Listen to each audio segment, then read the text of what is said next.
Good morning, everybody. Obviously, our thoughts are with everybody who's been impacted by that earthquake in Victoria, and we know that people in New South Wales have even felt the tremors. So our thoughts are with everybody, and we hope everybody stays safe and accounted for during this very difficult time. Pleasingly, in New South Wales, we've reached 83% of our first dose vaccinations, which is outstanding, and that figure keeps going up. And in relation to our double dose vaccination rate, we're up to 54.2%. More than 9 million jabs have now been given in New South Wales, and I couldn't feel prouder of the way in which the community has responded. Now, in terms of 12 to 15-year-old children, as we know, they were recently invited to come and get vaccinated. Pleasingly, a quarter of that age cohort, so 25% of 12 to 15-year-olds have already received the vaccine in New South Wales. An outstanding result, given school isn't commencing till the 25th of October. So it demonstrates how keen families are to make sure everybody is staying safe. To 8 p.m. last night, we had 1,035 cases of community transmission, and regrettably 5 people lost their lives. And again, we extend our deepest condolences and sympathies to the family and loved ones of those 5 individuals, which Dr. Chant will provide greater detail on.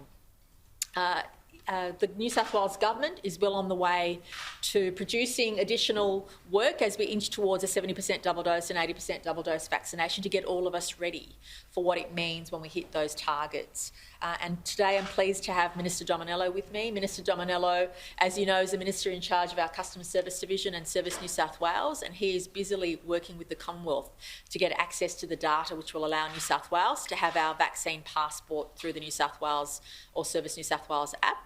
And Minister Dominello will discuss where we're up to with that, so that when we hit that 70% double dose, irrespective of when it is, we're ready to roll out that vaccine passport.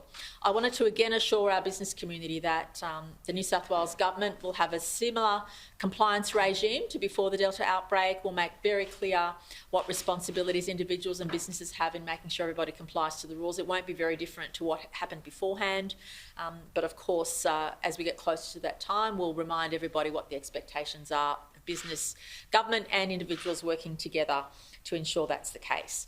The New South Wales Government is also busily working on our 80% roadmap. So we've obviously put out our 70% double dose roadmap, which we expect will start implementing very excitingly somewhere in the middle of October. And we'll know obviously closer to that time. And then obviously the next step after that is what does life look like at 80% double dose vaccination? And if it's up to Dr. Kerry Chant and I, we'd like to see at least 90-something% of our community adult 16 and over have at least 90-something% first dose by the time we get to that. And in all likelihood, we are looking towards seeing those healthy figures. I again want to thank the people of New South Wales for being so patient. There's not long to go now. It's been a hard slog, but I think all of us can see the light, and all of us can't give up and get too complacent at the last hurdle. We have to stay with the program for the next few weeks, make sure that we follow all the rules, that we get ourselves vaccinated, and what we're looking at in particular is to make sure where there are pockets of communities that for whatever reason have low vaccination rates, that we try and target those communities depending on the supply we have of the vaccine, but also making sure that everybody has access to the vaccine before we open up.